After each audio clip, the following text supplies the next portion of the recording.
પાણીની સપાટી 575 ફૂટ પહોંચી છે અને 1,44,000 ક્યુસેક પાણીની આવક જોવા મળી છે। બનાસ નદીમાં ભારે વરસાદથી ડીસા તરફ જતી નદીમાં 2 વર્ષ બાદ વહેણ આવ્યું છે। બનાસ નદીમાં નવા નીરની આવકના કારણે રેતીના લીઝ હોલ્ડરો અને કાંઠા વિસ્તારના લોકોને સુરક્ષિત સ્થળે ખસી જવા સૂચના આપવામાં આવી હતી। તો દાંતીવાડા ડેમમાં પાણીની સપાટી 575 ફૂટ સુધી પહોંચી છે, જ્યારે કે સીપુ ડેમ ઓવરફ્લો થઈ ગયો છે, જેના 10 દરવાજા ખોલવામાં આવ્યા છે। આપ જોઈ શકો છો કે વરસાદી પાણીને લીધે પાણીનો ધસમસતો પ્રવાહ અહીંયા જોવા મળ્યો હતો।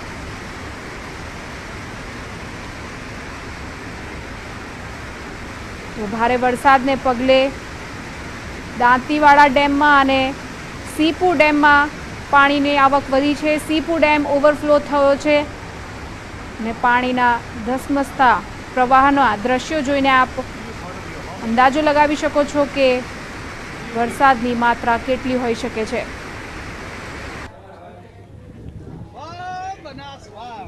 તો બનાસકાંઠામાં વરસાદનું રૌદ્ર સ્વરૂપ જોવા મળી રહ્યું છે। વરસાદમાં ફસાયેલા લોકોને બચાવવા માટે એનડીઆરએફની 12 બોટ કામે લાગી છે।